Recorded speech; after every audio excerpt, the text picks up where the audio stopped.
I'm Claude Dern, and it's November. I'm here alone this month.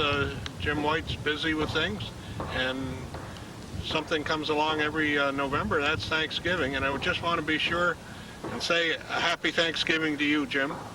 And happy Thanksgiving to you. Got the Northern Woodlands magazine that we always refer to for what's happening. And in the month of November, shorter and cooler days in the fall decrease the transpiration and water needs of trees, making it an excellent time to plant. Avoid crabapples and oaks and mulch heavily to protect damaged roots. The golden yellow needles of tamaracks are dropping. There is little yellow left in the woods, but many shades of gray and brown. Wood turtles are hibernating at the bottom of streams. Bullfrogs and green frogs have tucked into the mud at the bottom of ponds for the winter. Most great blue herons have left by now and will winter along the coast in the southern states. Ground cedars, most common where there's a mix of hardwoods and softwoods, are releasing clouds of pollen. Grouse will be knocked back over the winter by weather, food shortages, or predators. They're very high in numbers right now. Chipmunks will keep coming out if it's warm. Garter snakes have balled up together underground in caves and crevices, making use of each other's metabolic heat. Frail, lightly marked tan moss are most often the adults of either the fall cankerworm or the Bruce spanworm. Bruce spanworm moths are most abundant in sugar maple stands. The females are wingless and weigh about 4 times as much as the males, with eggs making up most of the weight. Lake temperatures are getting toward freezing. There'll be skims of ice before long, and that's what's known as the autumn overturn. The monarch butterflies that left in September will soon arrive at their wintering grounds in northern Mexico. They mostly are gliding, not flying, rising on thermals and then aiming south and west. The absence of all the spring and summer diseases and insects make this a great time to do the pruning that you never got around to do this summer. We have someone else that's been with us now for a year on Vermont forests. There she is right here. And you are? Danielle Lozon. And you and Bruin have an appointment, or you heard he's in the area somewhere today? Yes, I heard he was in the area, and I wanted to meet this famous character that I have heard so much about. And who is that? Why, Bruin, of course. Bruin, okay. Well, we'll see what we can find with him. And again, Jim, a happy Thanksgiving to you. Happy Thanksgiving, Jim. And happy Thanksgiving to you. And this month we have to finish up with Robbo hollerin' and the bonsai trees. Also, got some videotapes of logging equipment, the John Deere Timberjack line of machines, sometimes known now as Timber Deers. And get a chance, we're going to look at some of these. You may see them in the distance, but you've never seen them up close like this. And happy Thanksgiving to you. A happy Thanksgiving to you. Happy Thanksgiving, Jim. And we're going to enter stick season. Does everybody know what stick season is? It's the time of year when there's just barren trees out there in the woods and no snow on the ground. It lasts just for a short period of time. May have a few days to go before we get there, but we've also got just a few days to go before we have some snow. So, happy Thanksgiving to you, Jim, and everybody else. So really, a tree like this, that's in a very small pot, is at some risk of drying out. Whereas a tree that's a little less dramatic in its balance of pot, a tree in a larger pot would be less at risk of drying Now, out. what's that soil problem? Well, I use some different soils for different kinds of trees and in different conditions. The jack pines, for example, come from very dry habitats, and so they want to have a very well-drained soil. Now, all the trees in general need a well-drained soil because it's the air in the soil that keeps the roots healthy.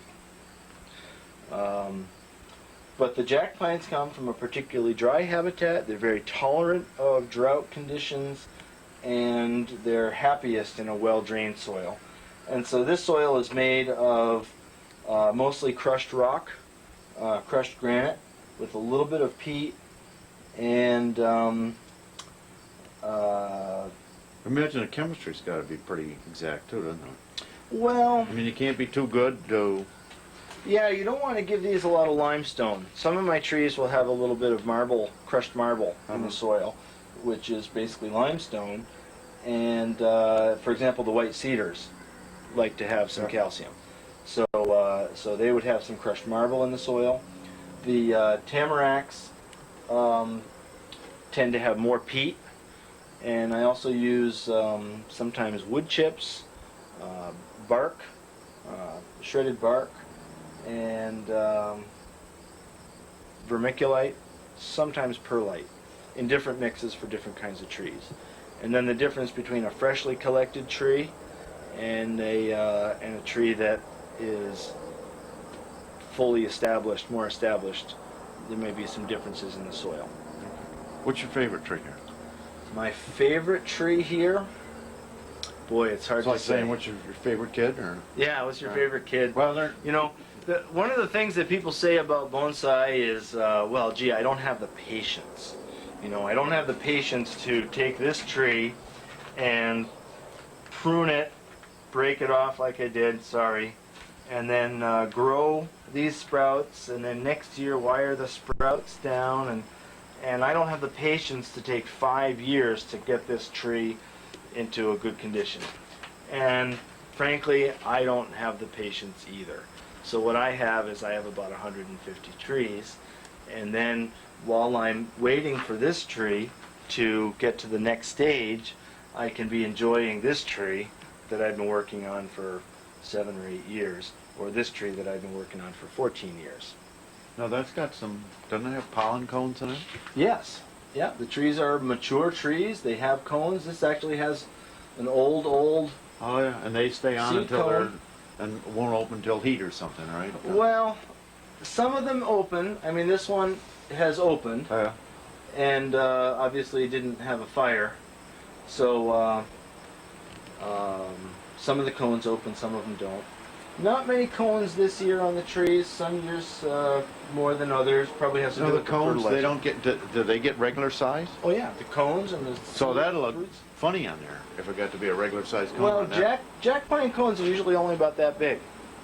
As big as you're showing, you're... Yeah, yeah. This one's a little small. Okay. Maybe it's not all there, or being dwarfed. Sometimes the cones and fruits will be a little bit smaller than usual. Okay. But tamaracks have a nice little cone like Yep. that. They look beautiful on the tree. I don't use a lot of fertilizer. There are different theories about growing bonsai. Some people use a lot of fertilizer, get a lot of growth, and do a lot of pruning.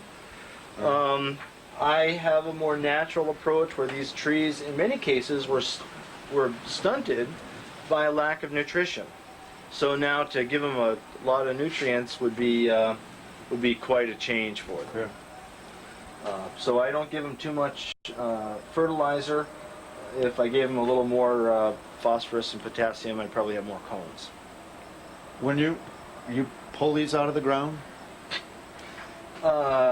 There's a delicate excavation process that's closer to surgery Okay. to extract a tree that's 75 years old from the ground. So it's not a bare root. Sometimes they are, sometimes they aren't. Usually you're hoping to get as many fine roots as possible, Uh-huh. and depending on the substrate, If you have a very loose, granular soil like this, where it's coming out of, sometimes you end up with a pretty bare root system. Sometimes you end up with more of a mat of roots with soil that would not be bare root. How many of your trees make it through the transplanting shock? There is some mortality. Yeah, but I mean, do you get 80% or 40 or? It ranges between 50 and 90%, Okay. depending upon that's super good, yeah. yeah, depending on the species and the conditions and the year. Sometimes you have a bad year and the mortality is high. I do very well with the larches. Some of these trees you got from what you call a bog, Right. and there's a peat bog, and I've always kind of been under the impression that, boy, that's really fertile and things, but that's not the case, is it? In a peat bog, there are some different things going on than in most soils. You have high acid and low oxygen. So you have the growth that you have is not that vigorous. It's a different type of growth than you have everywhere else. That's why when you look at it, you say, oh, there's a bog. It's different. The reason it's different is as the plant material dies in the fall and falls down into the water, gets packed down by the snow, it gets pushed down into that cold, acid, lack of oxygen water, and it doesn't decay in the same way that, say, grass clippings in your lawn would decay. So there's a partial decay process, but it gets stopped, and so you have that material, the sphagnum moss, the other plants, accumulate on the site, and that's what we call peat. Peat moss is sphagnum moss. And the sphagnum moss, I'm sure everybody has seen it, but it's almost like a light green, grayish sponge almost. Mm-hmm. And you could push with your fingers and it'll go down a couple inches, and you let go and it comes right back up into shape. So it's around to some extent almost everywhere if you happen to see it. It needs to be damp. Mm-hmm. So sphagnum moss is the live plant. When it dies and gets pushed down into the bog, it becomes peat moss. And it doesn't decay completely, so it doesn't release the nutrients. So what little bit of nutrition is available in a bog gets locked up in the peat moss. So each new generation has very little nutrition. So the plants that grow in true bogs are plants that tolerate the lack of nutrients. And they're stunted.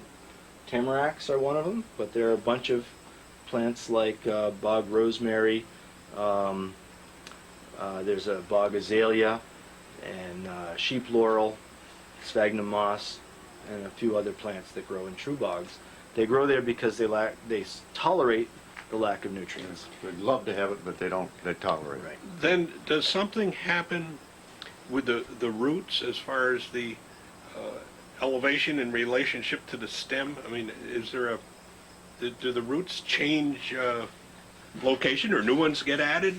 Yeah, we were talking about that earlier. Let me just grab back to our baby larch tree that we're looking at. Now this is a relatively young tree. It's probably 10 or 12 years old, something like that. And not severely stunted, but it's dwarfed. When the seedling starts growing in that sphagnum layer, in the moist sphagnum, it's beautiful conditions for a seedling to grow, except there's no nutrients. So the seedling starts growing, the roots spread out in the moist sphagnum, and they can't grow too much further down because it's so wet that there's no oxygen, and the roots do need oxygen. But as 10 or 20 years of sphagnum builds up, it pushes that root system further and further down into that wet anaerobic layer. And so after a dozen years, that root system is pushed way down, and the roots at the bottom will start to die, and new roots will grow from the stem. Now some of these are dead because of the transplanting, and there were good enough roots in this layer that's where I wanted to pot it. But when you get to the very old tamaracks, let's get this one out of the way. have some better examples outside. But here's an old tamarack, and I think that these would be branches. But this may have actually been a root that was pushed down and killed. I think that's a branch, though. This tree's been through a dramatic process. When it was collected, the root was probably this long. That's what you brought back that much? Well, I brought it back and had to put it into, I think I put it into a special box that I built for Okay. it that was And tall. you did downsize. And then I was able to maintain the upper roots and eventually prune off the lower roots. And that's another way that people kill bonsai, is by cutting off too much of the root. As I said, trying to put it into a bonsai pot a year or two too early. The starch balance in the tree is very important. When the tree stores starch, makes sugar with the green leaves, makes the sugar into starch, stores the starch in the wood and in the large woody roots. And when you prune those roots off, the tree loses access to that starch. So that's an important aspect. Is there a term for those roots that would be good for, say, Scrabble or the crossword puzzles? Oh, sure. The new roots that grow out of the top here, as the tree gets pushed down, the stem will grow new roots. So the sphagnum layer was probably here when I collected the tree. These new roots are called adventitious roots. And you'll have to look that one up to figure out how to spell it. It's got a V in it. V's are good, I think, right? These are good. Those are what, 8 points in Scrabble? Do you ever had any close calls in your bogs? Like falling through the Yeah. quaking bogs? No. Yeah. Do you wear snowshoes when you gather? No, but that's a good idea. Well, I usually wear knee-high boots and get wet. Bog collecting is fascinating, and Do you do it alone? it's hard work. No, I don't do it alone. You know, I'm a professional forester. I'm out in the woods all the time, and there are certainly skills that come from that. But when I'm out in northern Maine, traipse around in a bog With the moose? with moose, and I saw They're going to have a harder time too. They probably don't go in those. no, I saw Canada jay this year, bald eagle, moose, and had a great trip this Yeah. year. But I don't go alone. No, you don't want to be out in the big No. woods alone like that. Well, I was just thinking about the bog. Right. Yeah, because they'll never know where you were. That's true, and they might find you 3,000 years from now. Yeah. But I do use some of the modern tools that the forester would use. I use aerial photography, global positioning system sometimes, and of course a compass and a map are the standard tools. Is that what you do the trimming with? Well, Is that too heavy duty? I do rough pruning with this, and it's painted orange so that you don't lose it. So this is used in the field. Here, why don't you get me that saw?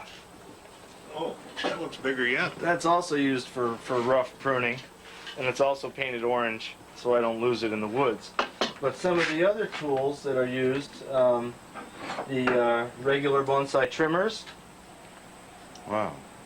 are used for fine pruning of small branches, and then this is called an angle pruner, and you can cut a very stout branch with that, and it makes a nice clean cut.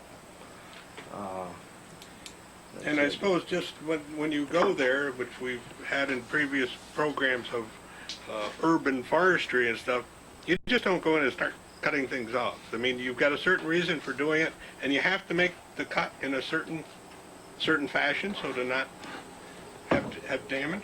Is that? Well, we were going to do a tree. Here's a tree right here.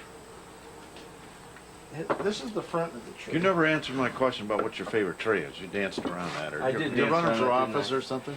No, it's like Well, you say, your favorite It changed kid. while he was thinking about it. Okay. So that's why. The tree I've had the oldest, this tree here, I'm very partial to, Okay. and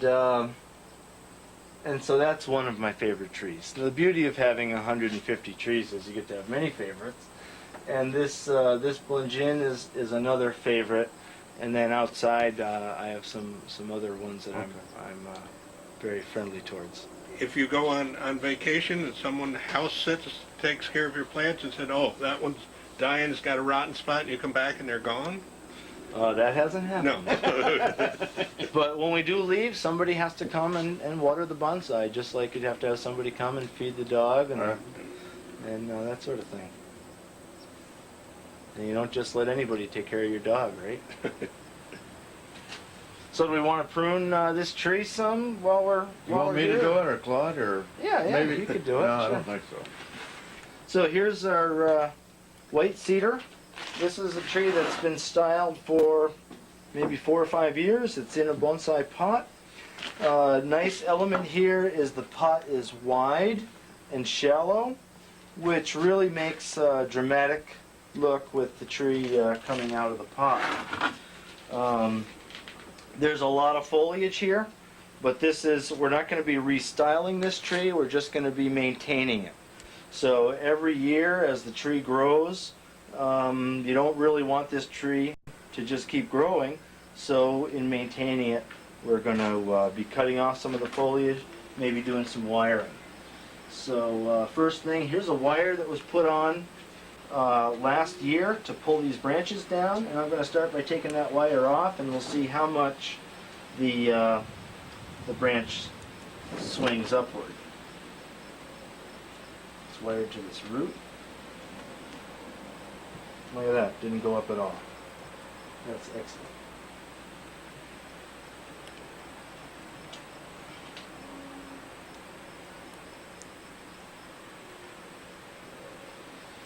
So our audience might be surprised to see how much of the foliage we're going to cut off. It's going to seem pretty drastic, but the fact is the trees grow, and we're looking at... like a haircut, right? It's like a haircut. It's like if you only got your hair cut once a year, this is what it would look like. Now this branch is a little bit long. Okay? We want to shorten this branch. I probably want to pull this branch down a little bit. This branch here is definitely extra. This one here is distracting. It's a little bit bigger. We'll use a different tool to take that off. Oh, that's a nice cut. This branch here is nice, but it's too long. We'll shorten that down to here. There's a little too much back there. Okay, so that branch is done for now. Now this one here, like we said, is too long, and the question is how much to cut off this year. I think I'm going to come back to these branches right here.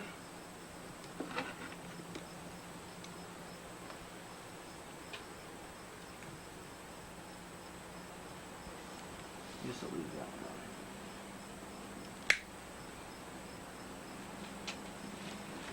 one.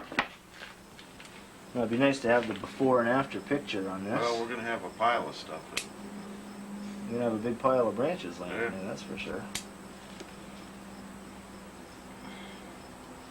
Now the trick with cedars is the new foliage has a certain look to it, and some of these the tree treats as a leaf.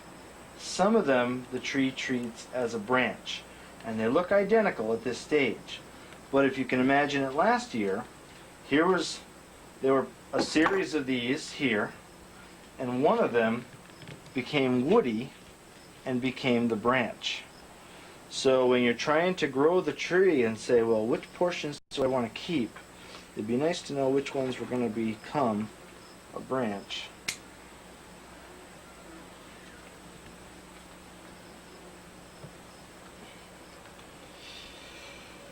Well, I like this branch here, but it's in the wrong place. And if that were wired down, it would be more useful. But it's really, this is the nice branch for this location. And this is just going the wrong way. Robbo, is this branch, how long is this going to be in 10 years from now? How long will it be? Yeah. Probably down to here. Okay. It'll be shorter. It'll be shorter. Yeah. not longer. Well, Although it'll yeah. be more developed. Yeah, yeah. I'm going to take this branch off.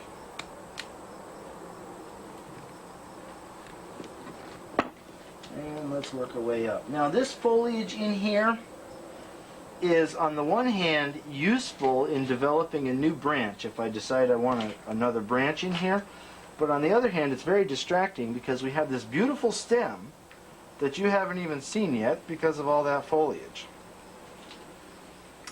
So, let's decide what we're going to cut and what we're going to keep.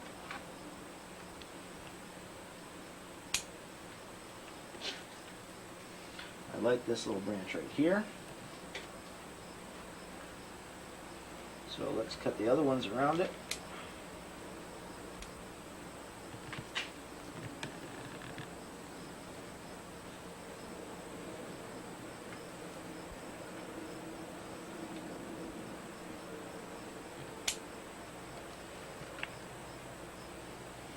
Actually, quite a bit of foliage right there.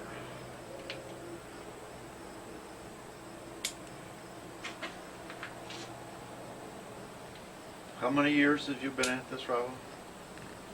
Oh, at least 15 years. I've been married 14 years and had trees several years before I was married, so probably 17 or 18 years. Sure.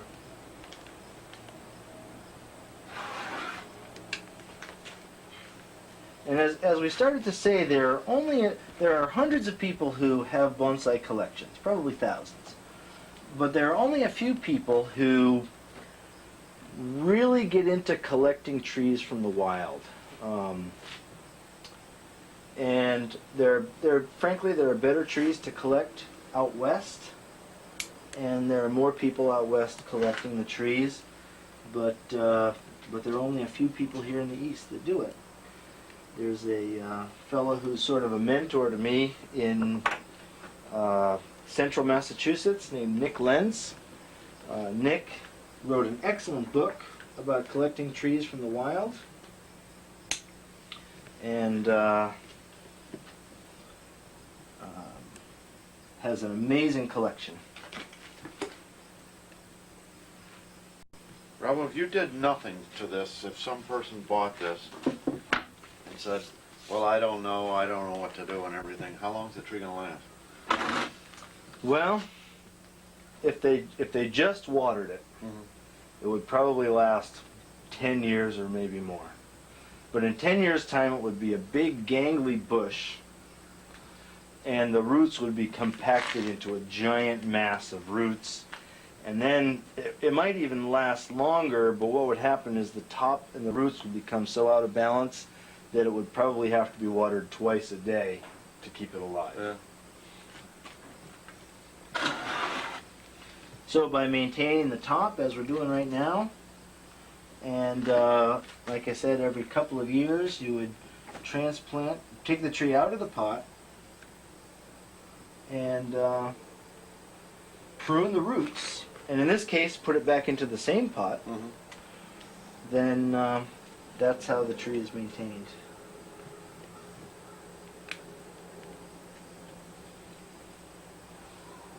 So let's head up to the apex here and see what we find. Eventually I want to take off some more of this here. I like these branches, and I really like this little dead section here. It's a natural injury that happened to the tree, and it's one of the features that gives the tree the appearance of age. Of course, the fact that the tree is fairly old is Did we say how old that one is? No, and this one is a little hard to guess because it's fairly vigorous.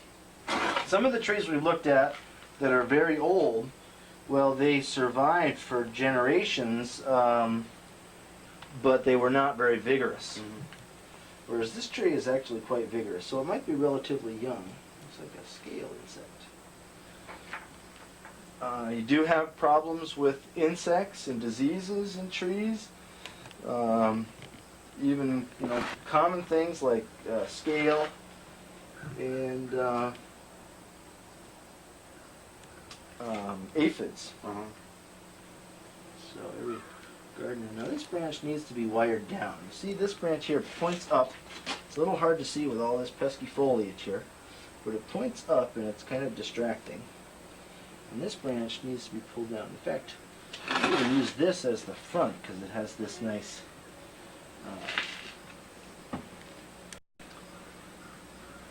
dead section here. So, how do we get this branch to come down? Well, we're going to wire it. And if we're going to wire this, I'm not going to cut a lot of foliage off of it because you want the branch to grow. And That new growth will make it retain its shape. right. Okay, ready to put this wire on? You want to anchor the wire to the tree. And interesting enough, you want to wire two branches at the same time. So, this is tough with all this foliage. I got to do a little more pruning before I can get this wire in there.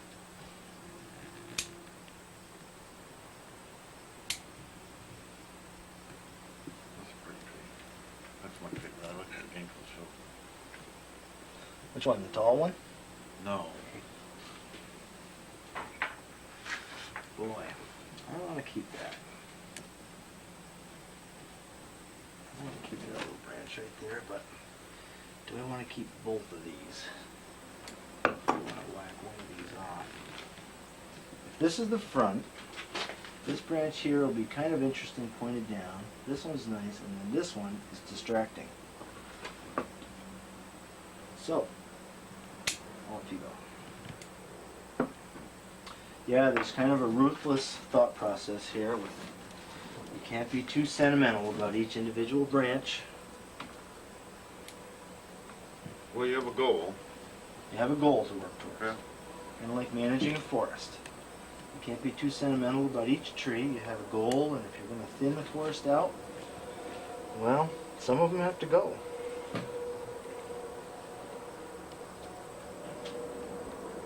So, getting the wire started. This is a very thick wire, and it's hard to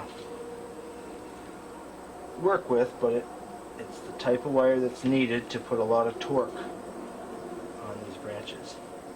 The thinner wire for thinner branches is much more pleasant. You have to be careful. And it's also, you don't want to do this kind of wiring during the active growing time of the tree, early in the summer, because the bark... Peeling season. Peeling season, that's right. The bark will peel right off the tree, and they're more susceptible to damage. So the wire gets twisted on,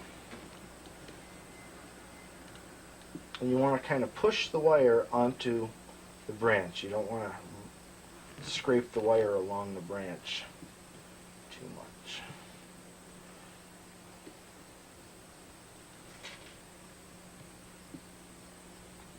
Okay, there's one branch. And here's the other one. This is the one that we really want to bend down.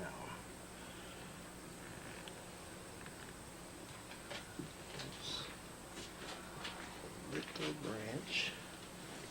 Hope this isn't too boring for your audience, but this is what many people enjoy about bonsai, is coming out and working on their trees for a little while, and they do take some maintenance, as I said. This is actually almost a whole summer's maintenance for this tree. I haven't really done anything to this tree all year. So in half an hour's time or whatever, I don't know how much will make it onto the show, but we'll work on this tree for a while, and it's enjoyable work. And But don't try this at home in your 40-foot tree out in the backyard. you'd take a big piece of wire to do that. So now, remember, this branch pointed up and was distracting from the look of the tree. You couldn't see the trunk because of the branch.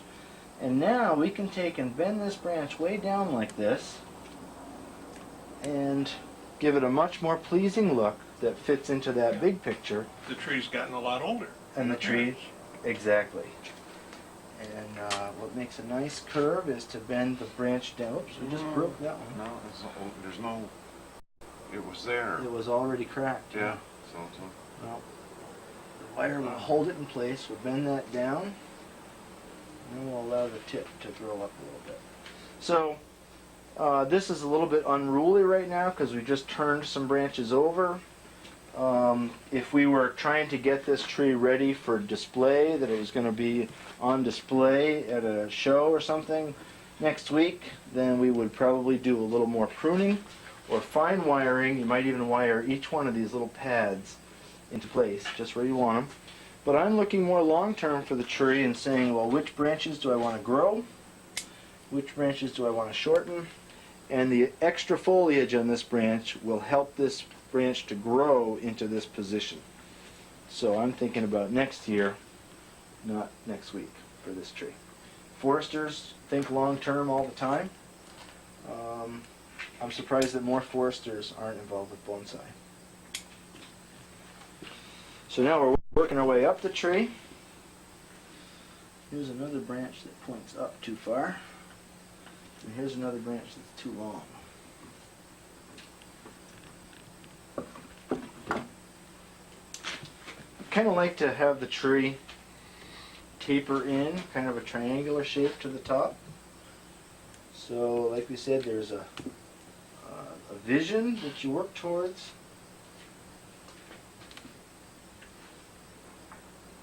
Then you just reach about 50% of the foliage.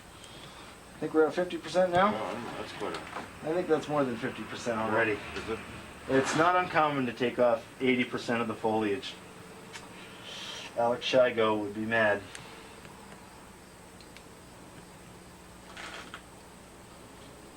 For our listeners, Dr. Chicote is a professor of tree biology, and he's a renowned expert that developed the current theories that we have about how trees contain the spread of decay. He's a brilliant man, and I've only been casually introduced to him,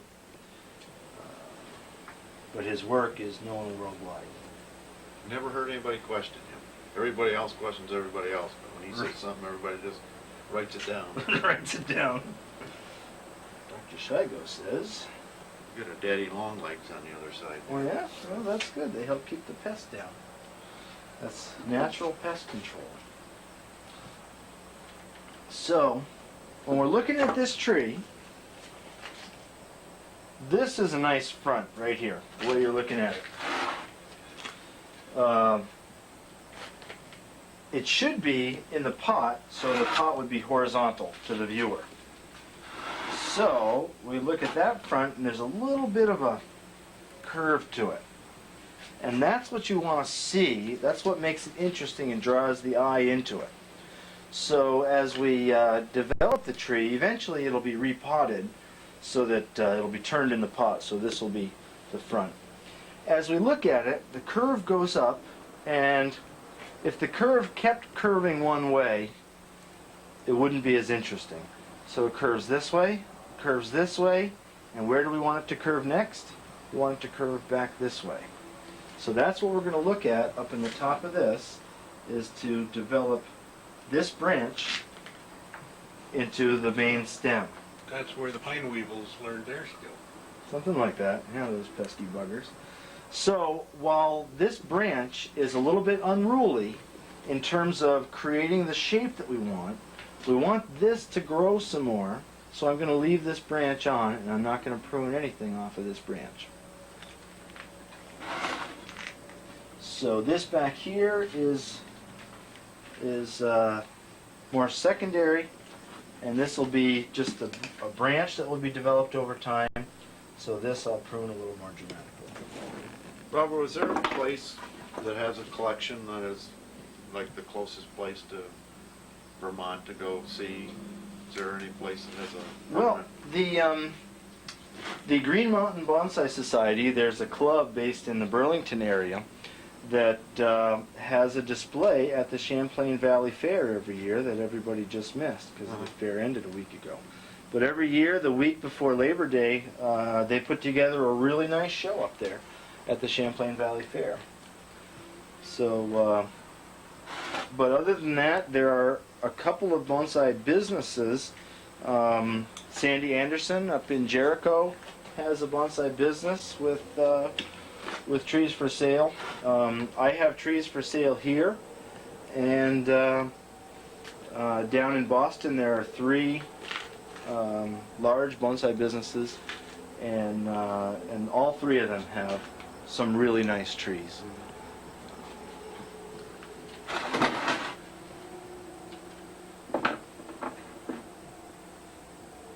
It's just unruly.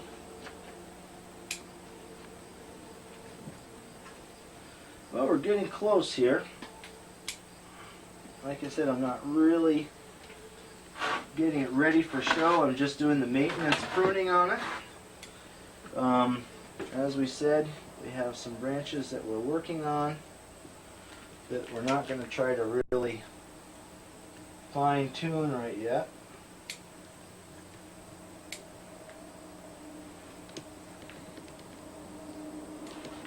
We've taken probably, what would you say, Jim? More than half? Yeah. 60, 70% of the Thinking foliage, Bill Gunther, doesn't he get a haircut once a year or something? whether he needs it or not. Yeah. But I mean, he's got to look like this, right? Getting a haircut, Right. and you get it once a year like you're doing here. It's got to be a pile of stuff on the ground. Oh yeah. You get your money's worth. Yeah, that's I right. guess. That's right. So there's the maintenance pruning. It's a little sparse right now, but again, it's going to grow. But what we're doing is we're directing the growth into the parts of the tree that we want to grow in this particular case, and we're creating that artistic look. Remember when we started with this bush, and you can probably do this with the film.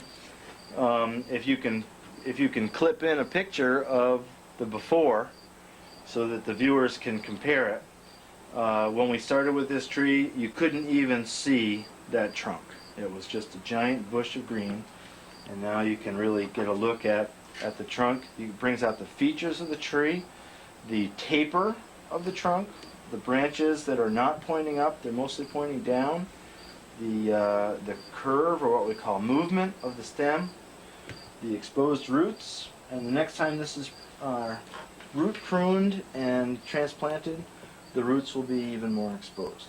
Now, there are some signs of injury of some sort on here in several places. Would you ever attempt to create an injury to get that effect? Yes. Sometimes you might peel the bark off of a section. I haven't done it with this. These are all natural injuries, although we've cut some branches off, which creates an injury. But I have done that with some trees where you might peel the bark off of a section, or it's more dramatic when you're taking the top off of a tree. And we have a tree over here. Shigo wouldn't like this. Shigo wouldn't like this. Well, here's a tree with a natural injury, and but it's going to take some carving to make this tree artistically pleasing, because you see it's wider up here than down here, so it'd have to be that's a visual defect for a bonsai that would have to be corrected. This is a freshly collected tree that I've only had for just this growing season, and so I tend to just let them grow for a year, and then next year it'll be time to start shaping the tree. This is a natural branch. It looks like somebody reaching around and scratching their back. You never know what nature will provide with a tree like that. What we started to come over here and look at was this tree here, which is a little hard to see in this corner. If I turn this around, this will be a very dramatic tree someday. Is that reindeer moss there? Yeah, that's natural old man's beard, is one of the names for it. Very old jack pine. And my vision for this tree, and a different artist might see it different ways, is I would probably cut this branch right off entirely, and then take this whole section of foliage and prune about half of it off, as usual. Wire the rest of it into a little pad of foliage right down here. So you have this dramatic movement of the trunk, and then this branch here that's been cut off already, that would be carved to give the impression of old dead wood up there. Well, I'm sure everybody has seen like initials carved into a beech tree and things that stay there, or where bears have climbed a tree. Does anybody put a sign or symbol that it's their work of art? Like a Oh, that's a good question. I've seen a few things like that. There's an artist in Massachusetts who I mentioned who has an incredible collection, Nick Lentz, and he has done some very. He has a style of carving that's unique that people would recognize. there might be like one particular branch, some little signature thing that Yeah. say, oh, that's one of his because it's got something like that. Yeah, a trademark. Not that I'm aware of. Well, you know, this has been the most interesting thing I've seen in a long, long time. And you've got an awful lot of things in a very small area here. So it doesn't take an awful lot of space to do what you're doing, but it takes a lot of time and concentration and knowledge and stuff. Well, like I said, it's not that difficult. It's really a gardening and sculpture combination. If someone has a modest collection of a dozen trees or so, then a regular patio that's not too sunny would be an adequate place for them. And then really just a couple of minutes every other day of watering the trees is all the normal care. And then once a month, a couple of hours of maybe a little fertilizer, a little pruning, a little maintenance or whatever. So they don't take an incredible amount of care. It's doing the right things at the right time, and you can't postpone some things too long or it won't come out right. But there are a number of good books that are available for people to learn about bonsai, and any place that sells bonsai gives some information about how to care for them. So. And if you walk into the bookstore and they ask if they can help you, and you say, bonsai, you may not get the book. You want to ask for bonsai. Well, most people wouldn't know the difference. Okay. We didn't know an hour ago either, did we? Well, we want to thank Robbo, you very much. why don't you just tell the people what your address is and your phone number, and slowly, so. Well, if anybody would like to contact me and make an appointment to come look at the trees, my name is Robbo Holleran. I live in Chester, and my phone number is 802-875-3021. Or I can be reached at robbo@savr.net. That's ROBBO@savr.net. Great. Well, thank you very much Thank you. Nice of you guys for to the come time by. and the tour. Thank you. Good to see Great, you again. yeah.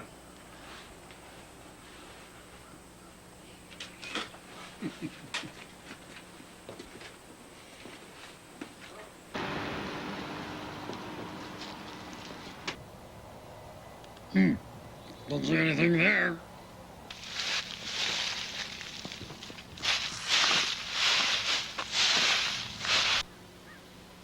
Yeah, that looks like that might be a real good place to hibernate. Oh, yeah. I think this is going to be the place. Yep, I think this is going to work out fine. Rowan, Hey, is that you? is that you, Danielle? Well, yeah, it's me. What are you doing here? Taking a walk. What are you doing? Eating berries? Well, there are some here, and I thought maybe I'd eat them while I was here. But no, I'm looking for a place to hibernate. And you see that great big cave there behind you? I think that'd be a great place to hibernate. Bruin, you really think that's a cave? Well, yeah, look at it. It's all stone, and it's just really neat. I mean, look at that. Boy, that's gonna be nice and solid. That'd be the best cave, and it looks like it just be a nice place for me to climb up. Bruin, that is the Bennington Battle Monument. Huh? That's what? The Bennington Battle Monument. Oh, Do you know what a monument is? no, I don't. Well, Can we go over and take a peek? no, I suppose. Okay. Here, I'll come up. I'll come up, and we'll go over and take a peek. Do you always have to see everything? Well, yeah. How else do I learn? Ugh, God, you must be the most educated bear in all of Vermont, I'm telling you. Well, I'm smarter than the average bear. Well, Danielle, let's go over and take a look and see at that statue. And hey, look over there. There's a guy over there, and I bet he can tell us what everything is about because he's even pointing at something. Let's go see what he's doing. Okay. If you want to ask him for directions, let's go. Okay, come on, let's go over and see what he's doing. Excuse me, sir, but could you tell me what this cave is behind you? Hey, Bruin, look at that knife he's got in his hand is awful close to your head. Well, yeah, but he's not moving it, so I guess everything's okay, but I think I'll back out of the way just in case he does. But it is bear season, you know. It's what? This is the season that people go out looking for animals like you know. Animals like me? What do you mean animals like me? Bears. Bears? People kill animals like you in this particular season. Hey, easy. That's why I'm looking for a place to hibernate. Don't you know that's why I'm hibernating? So people can't find me and I can sleep all of my word. You're not bear hunting, are you? You're clothed? He's not saying much. You know what? Bruin, check this out. What? Oh. See? He's hollow. He's hollow? He's not for real? He's not for real. Oh. Well, I guess he won't help us out very much, will he? I don't think so. Well, let's go up and take a look at this thing over here. All those stones. That's a great cave. I know it is. It's a monument, I'm telling you. I have to say that again. It's a monument, Bruin. Not Oh. a cave. You'll see. It's a cave. It's a place to hibernate. Hey, Danielle. Yeah? Hey, Danielle, look here. It says, something to dear General John Stark. And he was Viceroy. No, not Viceroy. Help me out here. What does it say? It says Brigadier General John Stark, victor of the battle at Bennington. Oh, is that where we are? At the battle? I don't see any battle. No, Hi, John. we are at the monument. Do you know what a monument is? It's something that people build so that everybody remembers a certain event that took place there. Oh, In this case, it would be the Battle of John Bennington. being here. What's that? They did this so they remember that John was here. This guy. Well, yes, and that the battle took place The battle. Okay. in 1777. Where I'm gonna hibernate. Right. Okay. Well, let's go take a look and see just how good this is gonna be to hibernate. Let's go. Well, what do you think of that? What do you think of that as a cave for me to hibernate in, Daniel? That's pretty nifty, don't you think? Well, I know that bears climb trees, but boy, do you think you'll make it up to the top of this thing?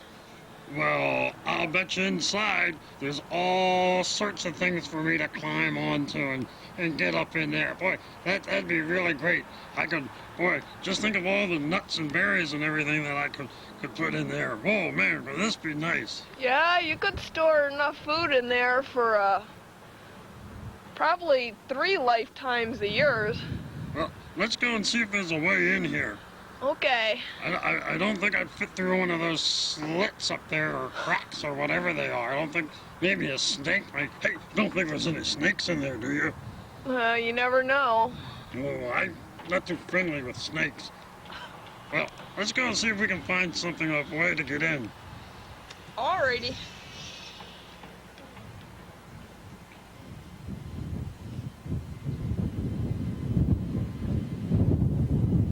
Look, here's a door. I bet. Let's knock on the door and see if anybody. Hello, anybody in there? Hello, anybody in there? Hello, anybody home? Anybody home? Let's see. If I reach up there and I can just knock on that door. Hey, who's out there? Huh? Somebody say something? Hey, who's knocking on my door? Rowan, I'm telling you, I really think there is somebody else in there. No, I don't think so.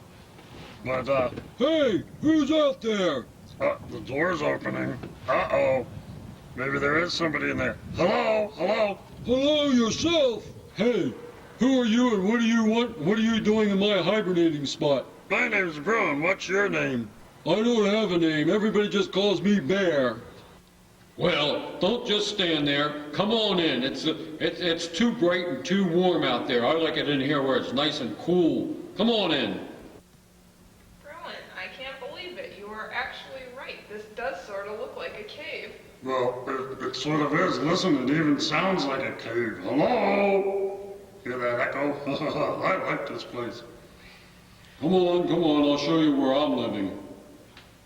Well, let's go, Daniel. Let's see where Mr. Bear is living. What a silly name, just Bear. before I go anywhere, Mr. Bear, are you friendly towards humans? I'm friendly to everybody. Other bears, too. Come on, let's go. Let's see where Mr. Bear lives. Very lovable person I am, huh? Yes. Let's go. Wow! Look at this, Danielle. That's where Mr. Bear, is that where you live? Yeah, that's where I live. I'm down here. You coming down? I don't think so. I think I'm going to stay up here. And I saw there's some stairs. And I think I'm going to go up the stairs and see what's up there. Well, okay, but I'm gonna go back and get some more sleep. You guys woke me up. Oh, okay. We'll try not to make any noise. Bye. Hey, look, it says in here, it says, warning, no unauthorized personnel. Well, I'm not an unauthorized, so I guess I'm okay.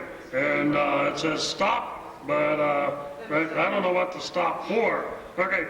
Oh, look, Danielle, it's open. Come on. Let's go up. Oh, came back, shut on me. Let's go upstairs and let's walk up these stairs and see if it gets all the way up to the top. Let's walk fast. Okay. This looks like a lot of fun. Look, keep shut on me again. Hey, these are easy stairs to go up, Danielle. Yeah, they are. Even for an old bear like me. You ought to be faster. You got 4 paws to my 2 legs. Well, I'm taking my time so you don't have to run twice as fast. Come on, Danielle, I'll race you up the stairs. Well, I think I'm up for it, at least for a couple of flights. Well, you're going awful slow. At least I think I'm going awful slow.